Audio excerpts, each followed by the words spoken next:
Hey y'all, it's Kaylee with RE by Kaylee on Propelio TV. I've got Jason Bible here with me with Mr. Texas Real Estate. Today we're going to be covering the 9 top mistakes that real estate investors make when beginning to start into real estate. So let's get into it. I love this topic because you and I, we got a whole bunch more mistakes on here, but you and I highlighted the ones that we specifically have made in the past. So hopefully we can share with you our experience. I think it's Randy Pock that said, experience is what you get when you don't get what you want. So let's talk about the first one here, waiting too long to start real estate investing. So I hear that all the time. I hear it all the time. I'll never forget, I was at a case study night for a real estate club in Houston, and really great event, and I was sitting next to these 2 older ladies, and we were chatting about it. We're chatting about the case study. Hey, isn't this a great case study? Yeah, they're going to make a lot of money. It was awesome.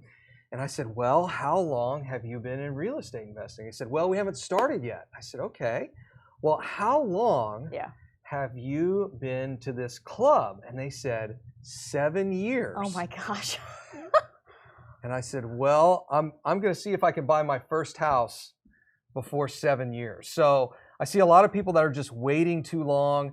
A lot of times it's kind of this fear-based thing, like what happens if I can't sell it, if I can't rent it, if I can't refi, what happens if the contractor sets the house on fire? I mean, all these kind of like crazy things that at the end of the day are really not that big a deal when you first get started in real estate. Yeah. Like I'll say that one of my fears that ended up being an actual thing later on was, for example, if you have a contractor that you're working with and they're a real jerk, and you set up your contract ahead, says here's what we're going to do, and then we get to some point where they're not happy with something, or they want payment right now, or whatever it is that they end up doing, and then they threaten you, they're going to put a lien on your house, and I'm like, oh God, because that means I can't sell it, if there's an M&M lien on the house. So I ended up learning from a friend that's not a big deal, to tell you the truth. And so it was like, whew, thank God, because I was panicking. Apparently you can pay $500, go down to the courthouse and get a bond, I believe is what it's called, and basically make the house to where it's clear title for 30 days so you can get it sold. So everything isn't as scary as you think. Yeah, it's really not. It's so funny. It's kind of like if someone has done this before, you can do it too. This isn't like new territory. You're not the first real estate investor. There are plenty of people who've come before you, so you just follow their best practices, and those folks will help you get through it. So again, number one here is waiting too long to start real estate investing. How do you feel about not necessarily a mentor, but partnering with people with experience? You know what I mean? Because I think that that's something where when people are in their head and they're stuck and they're like, oh, I can't do this. Well, would you suggest saying, okay, well then partner with somebody who's done it, and then depending on your relationship, whether they are your financial partners in the deal and they just teach you how things work going through it, or whatever you set up, would you suggest just at least starting there? Oh yeah, absolutely. We've got one of the things that we told private lenders. We have a whole ton of private lenders down in Houston, and a lot of them are kind of scared. It's like, this is their first real estate deal. I'm going to give my money, and typically their money is their retirement funds for this typically brand new investor to go do a deal. So one of the things that we told them was like, why don't you partner with us? We'll get in the middle of the deal. We'll vet it. We'll put our money in. We'll get everybody's money in, then we'll go fund this real estate investor. So yeah, absolutely.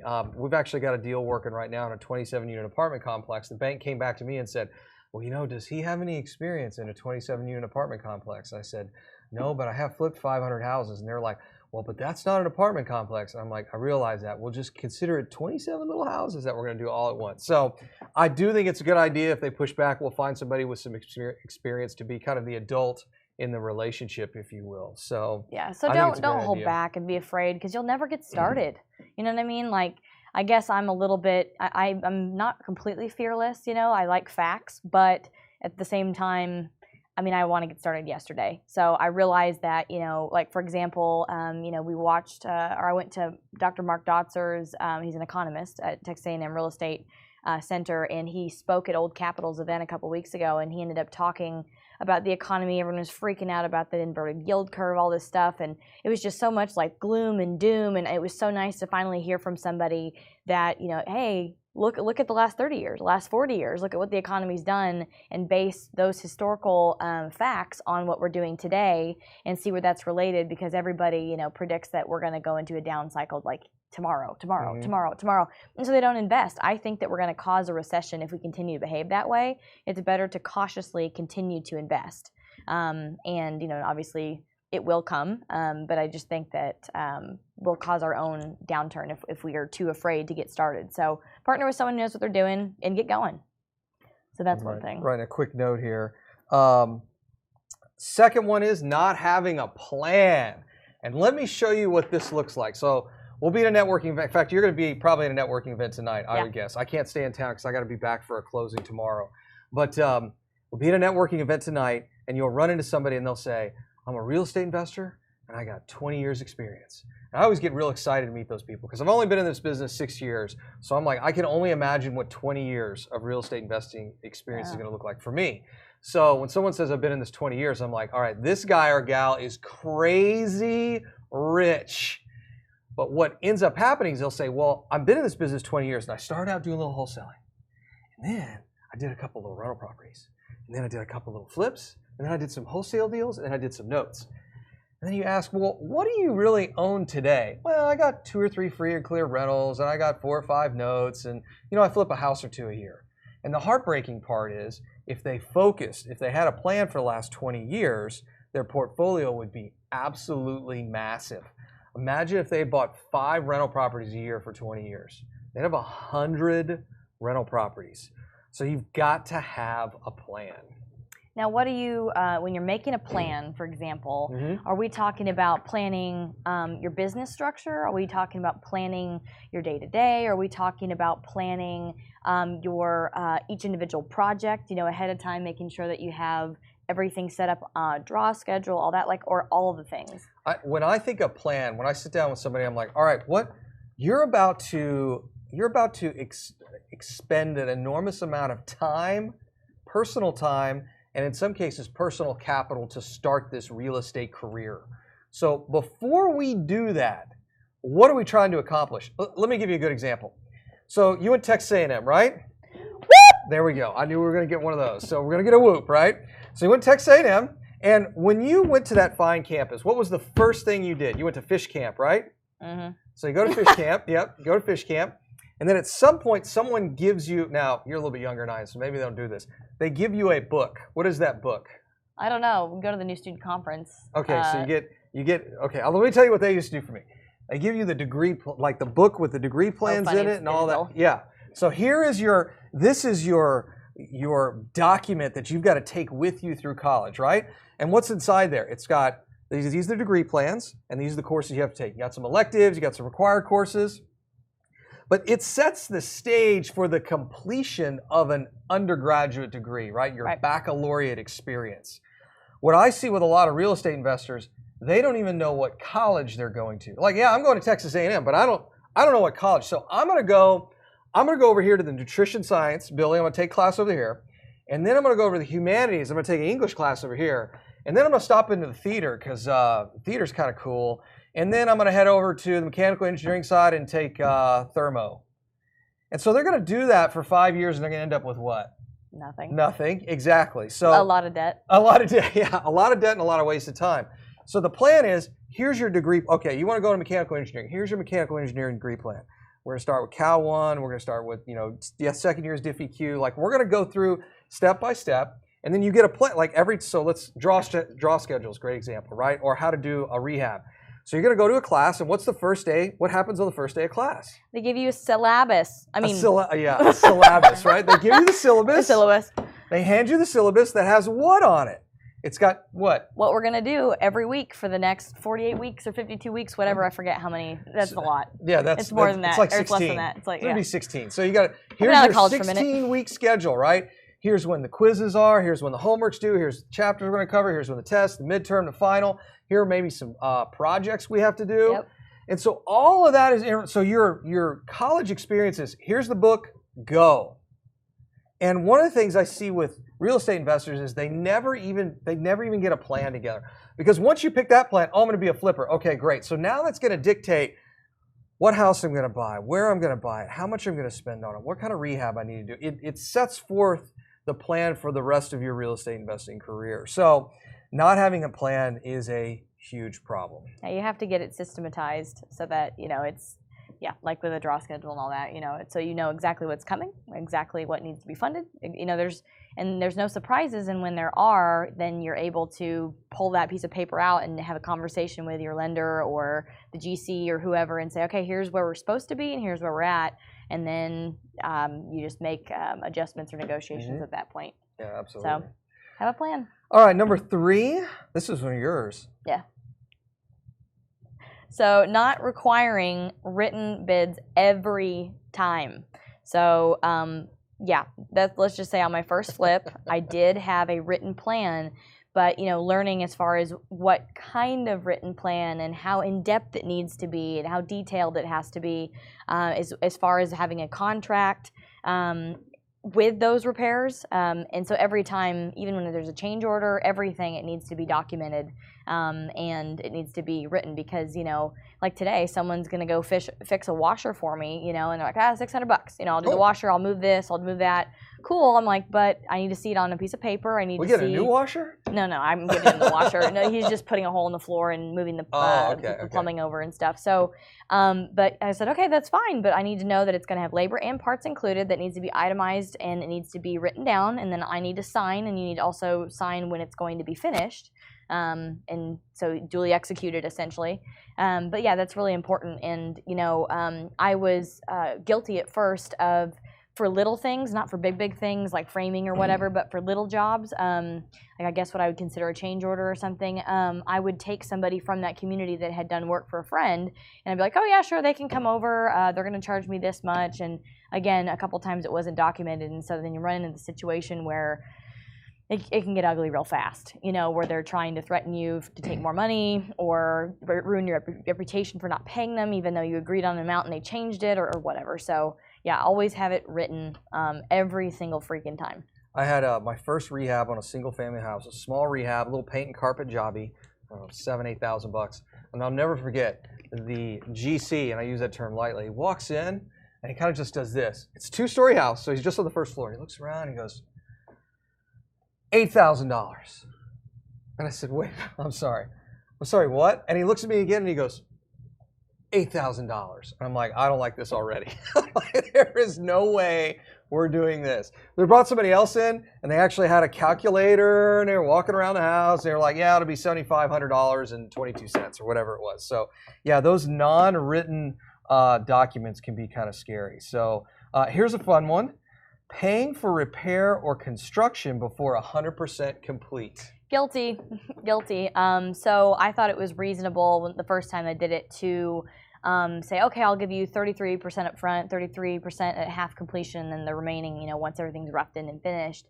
I thought that was reasonable, but, I've actually been lucky enough to work with some really great guys that actually you don't have to pay them anything up front at all. They'll bring their own materials, and that's really kind of how I can tell someone's professional and they're not.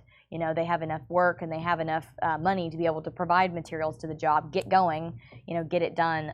When they ask for money up front, that means they're starving for work, and then they're going to continue to do that too. They're going to ask for more money and more money and more money. So I was too nice. What about the Friday call? Kaylee, we really need. Oh my God! Did you get the Friday call? Always. We really need money.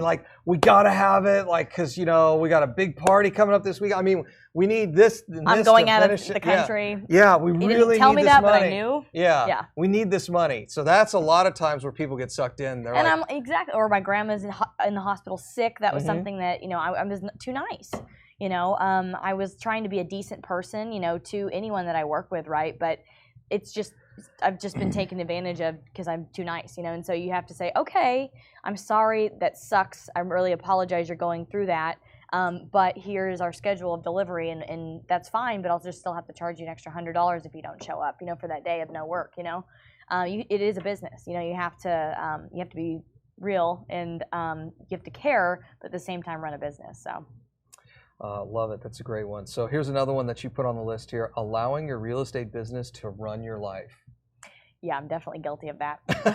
That's something I still struggle with even now, right now, today. I mean, I like what I do, I really do, but because of my crazy ambition, I always find myself doing something more and more and more and more, and you only have so much energy as a person, so I'm still learning the the work-life balance. And it is nice that in real estate, sometimes or most of the time, there's social events. So you go out and we drink and we hang out with each other. You know, like last night I met up with an investor of mine at a Stars game. You know, so it was fun. And we're getting some business done as well, but it still is a lot of expended energy. So I need to be better at building in, you know, time off or taking a vacation. I haven't in over a year. I keep going away for like a day and then I'm back because I just feel too guilty. So I don't know how you do it. Oh, it's the guilt, huh? Yeah. I'm like, I could have missed out on that opportunity or that opportunity, or someone called me anyway. You know, I think at this point, it's this is one of those really tough ones where when someone says, "Oh, I want to get into real estate so I can retire," and I'm like, "Okay, well, what does retirement look like for you?" Because one of the things I realize is I'm just not going to be the retirement guy. Like, I'm always going to be doing something in real estate. I'll always have some business. In fact, a lot of the private lenders I work with are in their 80s. Now, they don't work as hard as they used to, but those guys still, they love going out to look at property. I think because their wives are like, "Hey, you need to go out and do it." And he's like, "Oh yeah, I want to go out and check this thing out." Go away. So they're kind of driving the family crazy a little bit. But they get out there and they go and look at those properties and they walk them and they enjoy that whole part of the process. So I think there's I've been doing this series on happiness right now, and I think you've got to be very careful where, hey, if I don't enjoy real estate, then you probably don't run real estate in your life. So sometimes you got to be, you had mentioned work-life balance. I'm like, I don't even know what that is. I've been working for a zillion years, and one of these days I'll figure that one out. So when you find out, let me know. Let me know what it looks like. So being able to say no is part of that. Yeah, well, I agree with that. You know what? That's a good point. So my buddy Scott Carson is all over me. Scott, I see your posts on my post now, and Scott is like, "Jason, you are doing way too much." And that's when it starts to run your life. When you're like, you say yes to every deal that comes across your desk. You say yes to every networking event. You say yes to every private lender meeting, yes to every investor meeting. Yeah, you just keep saying all of these yes, yes, yes. And the challenge there is that you never say no, and then you never get a project finished, and you never get the things that you started implemented and completed. So I think that's a huge issue. Yeah, because people will do a huge time suck. Like, obviously they're trying to push their agenda in their business, but you know, I say no a lot. And it's like, okay, but next month, or okay, but you know, in 6 weeks, or okay, you know. So I'll fit you in, but fit you in somewhere. I got a million hours, and you know, so many hours in the day, and there are a million hours to do stuff. So let's take a break. Why don't you like, comment, share, and put your questions below, and we will answer them as they come across. The Propelio Academy, an all-in-one education resource for training in wholesales, subject to wraps, short sales, flips, rentals, BRRRR, property management, and more. Go to propelio.com/academy to get your scholarship today.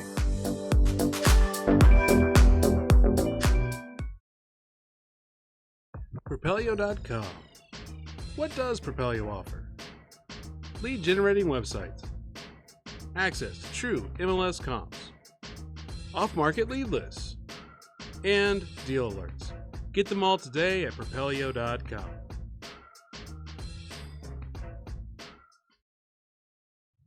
Hey y'all, welcome back. It's me, Kaylee, with RE by Kaylee, and Jason Bible with Mr. Texas Real Estate. And we're still going over the top 9 things that investors do when they start in their career as a mistake. We're about halfway through, and right now we're about to hit up over improving a property bought to flip or rent. And this was one of mine. When I first got my first rental property, I walked in. If you guys ever remember the first property you bought, and it's a disaster, and you look around and go, "Oh my God, I don't know how people could live here. How do they live this way? It needs granite, and it needs quartz here, and it needs wood floors." And it's like, whoa, hold on. You're not living here. So it needs to be improved to the standard of the neighborhood. So if you've got rental comps, look at what those rental comps are and build to that grade. Same way with flipping. I see flippers that go in and they're like, "Oh, we need to turn this into the Taj Mahal." This is not a Taj Mahal neighborhood. Just build it to the best comps in that neighborhood. Yeah, exactly. I mean, couldn't say yes even more to that. So, you know, sometimes I would prefer, like you said, nicer things.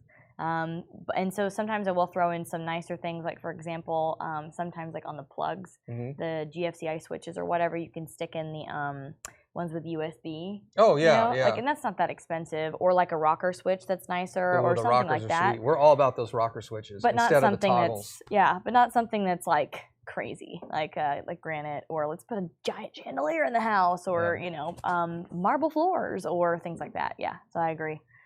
Definitely don't do that. All right, so running out of cash. We both put this one on here. Liquidity that's the finance term. Liquidity is a huge issue in real estate. Yep. And it doesn't matter if you're a beginner or a seasoned pro. I ran a budget of over $100,000 a month in marketing. What? Yes, that's a lot of postcards. We had the returns. Damn. We used to take pictures of the returns. We put them on our conference table, and then we'd say, this is proof that we're actually spending this much money on marketing, because you get they all come back. Yeah. So $100,000 a month in marketing, and having at least 20 to 30 flips going on all at the same time, plus doing some wholesale deals. There are some times that cash gets tight. So don't think that, hey, I'm a real small guy right now and cash will be flowing from this. Well, if you're growing, you're always going to have some of these areas where they're going to have challenges in cash. Now, is there anything that you would suggest, like as a 30,000-foot view of real estate or investing or money in general, as far as I've seen that happen all the time, where people are friends of mine, like, okay, so we've got 30 houses being built right now, so that's all out. All that cash is out. And in this, but like, for example, if something gets weird and there's a problem, I don't know, for example, I'm trying to think of something. If the company you're using to flip or build all 30 houses, if they're putting like rotten wood in, or if there's, I don't know, if there's a problem with something, a manufacturer's defect, I don't know. And there's a problem that's going to delay the sale of those properties, or the market sucks, or whatever it is. What could you do to kind of prepare for that, or to kind of have a backup reserve, or maybe diversify and invest in other things, or what would be something to help? So because that is a problem. And you really have two areas of risk that you're managing: operational risk and finance risk. So you got an operational risk there where someone builds an inferior product. And the problem is if they're building them all at once at the same time and they all have the same flaws, that's an issue. So you want to stagger that out a little bit. On the finance side, the way we look at it is, hey, I like to have about 50% of the construction in reserves, plus at least 3 months of marketing. So I can continue my marketing out for at least 3 months. And if any of these properties had a little oops, like, oops, we have a plumbing issue here, or oops, or maybe foundation, somebody screwed up and didn't notice that the foundation needed to be adjusted. Guilty of that. Yeah, okay, we're all guilty of that one, right? So you got a little pile of reserves there to take care of those issues as they arise. So that's how we've been able to manage it, and we've done a pretty good job of it. But from time to time, you do run out of cash. Right. Over analyzing a property. Expand on this. What does that mean? So here's what I've seen: brand new investors, they get in this business, and I'm talking to you. Which camera are we at? That one right there. This one right here. You engineers out there, you are guilty, my brethren engineers. You guys analyze this like you're building an offshore platform. It is not that complex. It's a single family house. Get you 5 or 6 comps about the same size in the same little section. That's what the house is worth. That's it. It's no more difficult than that. Now, here's what's going to happen. You're going to do your first deal. It's going to be a flip, or it's going to be a rental property, and you're going to refinance that property. And you're going to get the appraisal, and you're going to want to argue over $2,000 with the appraisal. Do not do that. Appraising is part science, part art. And if you look at a full appraisal, you'll see it on page 2, I believe it is, page 2, page 3, where they put the comps and then they adjust the comps according to what each one of them have as compared to your property. So look, it's part art, part science. You get within a couple $1,000, you're close enough. So I see these engineer types that just analyze. What about this? What about that? What about this? What about that? Well, this house has red paint, and this one's got green. And it's like, it doesn't matter, man. It's really not that complex. So I see folks getting paralyzed by the analysis. Well, yeah, analysis paralysis was one thing that was mentioned, or that I was thinking about mentioning, because, people will read books all day long about what we're supposed to do or other people's experiences or whatever, and then they'll, not get anywhere after that first book because they're like, well, this person said this and this person said this. Again, if you're just basing it on like the market, so comps, and having, a real estate agent in your pocket or a real estate software like Propelio has, you're able to see what's currently working in that market, what's currently selling, what's not selling. And really just, you don't have to reinvent the wheel, just figure out what's selling and do that, There you go. Kaylee, how many times at a networking event where someone comes up to you, okay, you've done a couple houses before, right? You go, yep, done a couple houses. They go, okay, have you read this book? And what about this one? And what about this one? And then I sit there and I go, I've never even heard of those books before. Do you get that all the time? Like, who's that guy? Like, I don't know. Well, how could you do this if you haven't read all these books? I'm like, I don't know. We just got to figure it out. No, I mean, exactly. And I don't know if this is more of like an old school way of thinking or whatever, but I've always learned more by doing than not doing. You know what I mean? Because I learn with visuals in my hands. And if I do something wrong, I will never forget it again, ever. You know, that will never be the same mistake twice, you know? So versus, reading about somebody else's experiences, I mean, it can kind of stick, but, and so there are certain things that you do want to read, or really, actually, that's a lie. So the way that I learned was from other people. I mean, I found other people that I'm like, okay, who's doing what I want to do? And then I go talk to them. And then I say, okay, well, how do you do it? And then I would have never done my first flip without having someone that had done like 30, 40 before. And he was like, oh yeah, just pop into my office if you have a question, or if you think someone's screwing you on a bid or whatever, call this foundations person or call me or whatever it is, And so that was amazing. But yeah, actually, I didn't start off by reading. I started off by doing. Yeah, there comes a point where you have to get to the doing. So we can talk a little about that in the over-analyzing part. So there's a lot of great education here on Propelio TV. There's a lot of great education on YouTube. There's great forums and Facebook and all that stuff is really great. The problem is the information superhighway is not loaded in a way towards action. In other words, there's so much information out there. You can spend all this time just trying to sort the information out. What you really need to know is what we call the loading order. So what do I need to do first? What do I need to do next? What do I need to do after that? What do I need to do after this? And I'll tell you, the hardest part is just finding the property. If you get a property, you get a pretty decent price on it, you check your comps, you check what the rehab's going to be. This is it's not necessarily an easy business, it's a very simple business. And I think some people spend an inordinate amount of time analyzing these deals when it really doesn't take that much time. It just doesn't. Yep.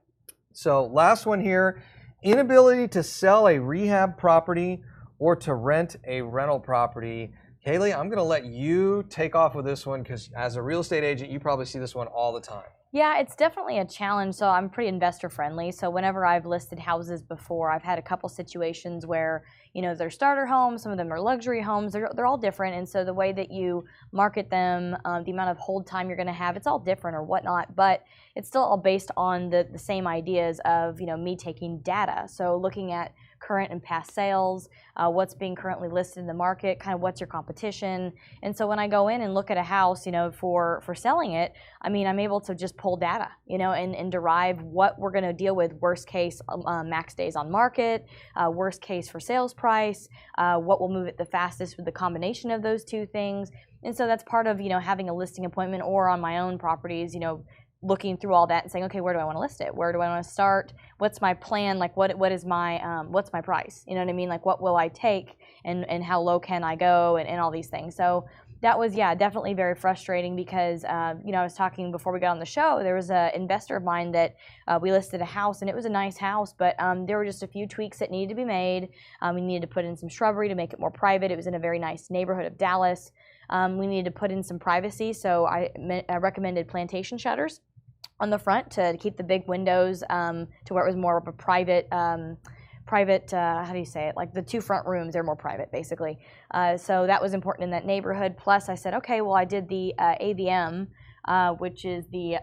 Oh, we got the board up. Yeah. Let's introduce the whiteboard. AVM, our first definition of the day. AVM. I told you my handwriting's bad, so it's the it's bad. Mated valuation model. So what is this? Is this something that y'all's MLS just kicks out? Yeah, so it's an algorithm. Yeah, so the automated, you can't even read that, it's so bad. And I forgot an N! Look at that.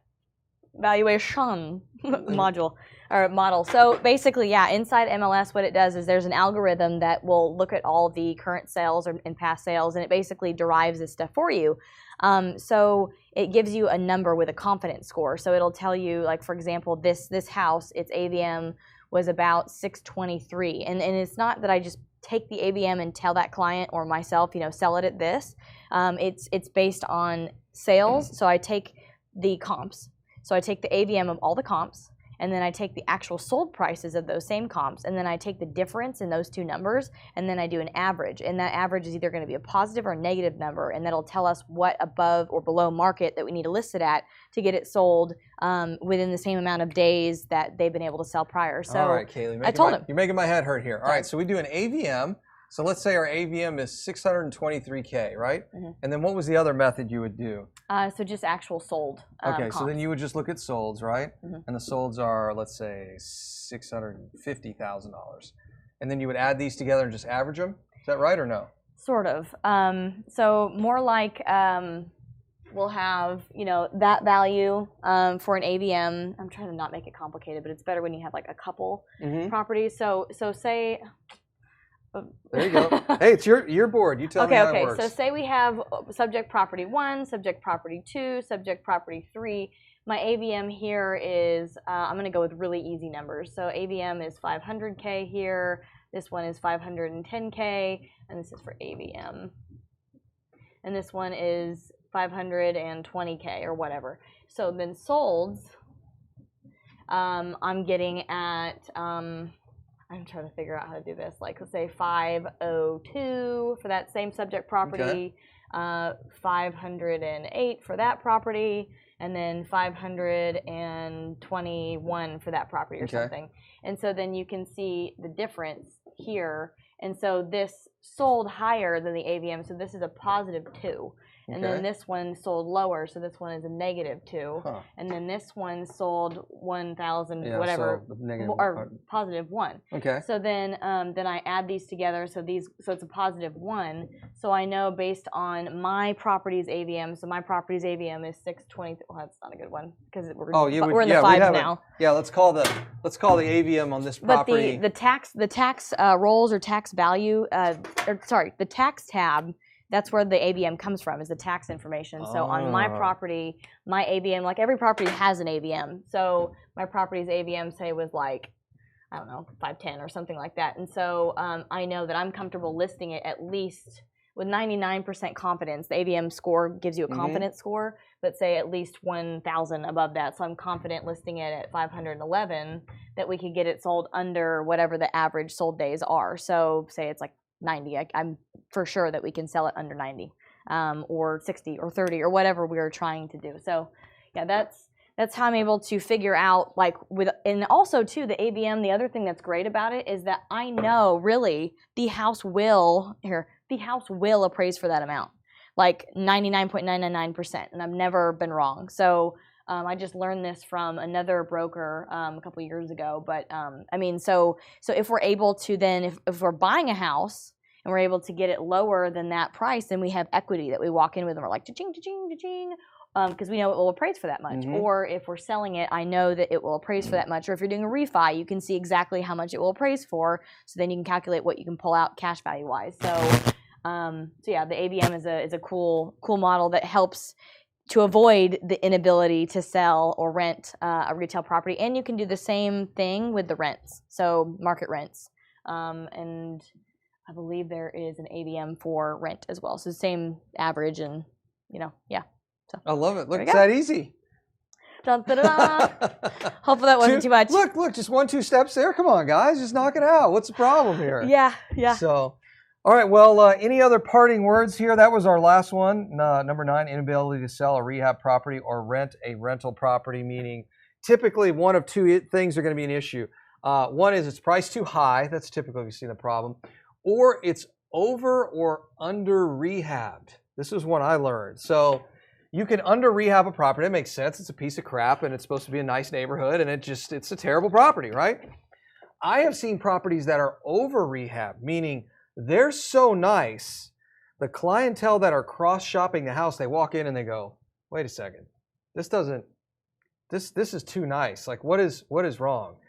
In fact, actually, one of the houses we have in the Heights right now in Houston, it's priced so low, people are walking in and they're going, wait a second. My house? No, the house you stayed in. They walked in and they said, it's really cute. It's a super cool house. So they walked in and they said, wait a second, why is this price so low? What's wrong? Tell me what's wrong with it. And it's like, no, there's nothing wrong. We're just trying to do a quick sale. Although I think we're going to convert it into our office. That's what I'm trying to get my partners to do. It's so cool. I mean, it's got a house, and then it's got an upstairs with an extra garage separate with another apartment upstairs in it, and yeah, it's really cool. It's pretty sweet right there in the Heights. You guys have been in Houston Heights, but back to your point. Back to your point, yeah. So if you price it too low, price it too high, rehab, over rehab, under rehab. So price is important. So price is important for the asset that you're trying to match according to these comps. So any parting words? Oh, I'm going to bring that up in another class. So another topic. Class is dismissed.